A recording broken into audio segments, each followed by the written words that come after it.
Good morning, friends. I just got up, letting the dogs out, and we have ice on the car. It's ice. Look at that. It's on the hood. You can't really tell in my car, but yeah, look at that. The whole window is iced over. You can see it better on the truck. That's ice.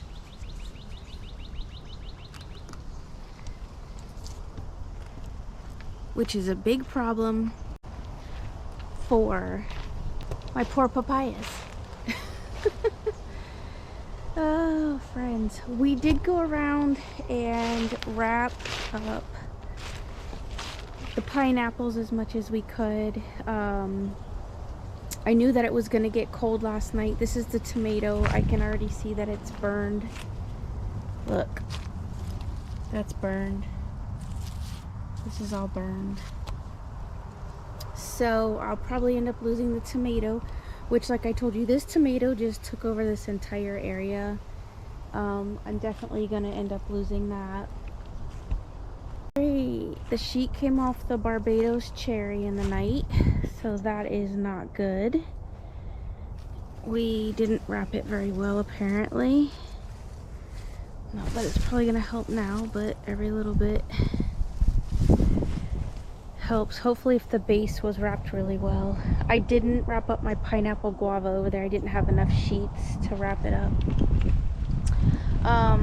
But yeah, this tomato's bit back. Look, you can see the damage on the tomatoes. I'll probably end up pulling the tomato out, but honestly, the tomato was mostly just protecting my guava here, because the guava can't take that frost, honestly. I did wrap up my kumquat and my little Barbados cherry. It's these guys that I think are going to end up getting burned for sure now that I've seen the frost. And you can see how big these papayas were. That's the risk you take when you grow tropicals in Florida. In my region, sometimes we just get these frosts and it will nip back my plants. If I end up losing papaya forest, it's okay. I tried to pick as much as I could out of the trees. I will end up dropping these if I lose them. We'll be able to tell in a couple of days if I end up losing them. I'll drop them back in this ground. I'll clean this ground up. I'll drop them back in and we'll just grow some more. This is my carrot bed and papaya or bok choy. I wrapped my bananas the best I could. This area, more bok choy, nasturtium. You can see the ginger's bit back. I expected that. I need to clean the ginger up. It's kind of a wild mess right now, so I anticipated some of this. My other screen on my Vago bed broke, so it ripped like this one, so we'll see what damage is done. Oh yeah, look, my radish here. I can see the tops of it got a little nipped. Under here, you can still see there's a nice big radish. I should probably pull that out today, actually. We can just pull it out this morning. Oh my goodness, these things. Ugh. They're so big.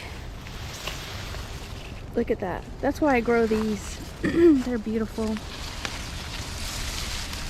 Goodness gracious. I'll put the leaves back in the top over here in the bed, the tops of it, because it'll just protect anything that's still in there, including the bed itself, just the ground. It'll be fine.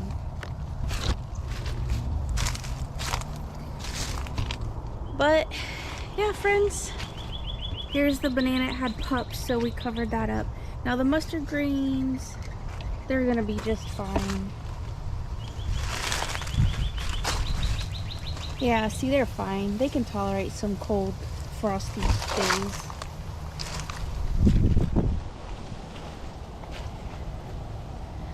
Yeah, these tomatoes seem to hang in there a little bit. We'll just check over the next week or so. I actually have some tomatoes on the plant.